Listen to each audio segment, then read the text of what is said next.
Pasko sa balay kubo, ramdam ang saya. Kubo lights na kumikislap, malamig ang hangin, presko talaga.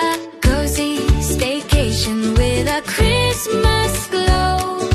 Province pie but warm moments, dahan-dahan ang galore. Relax, refresh, recharge yung Pasko. Kasama ang pamilya, barkada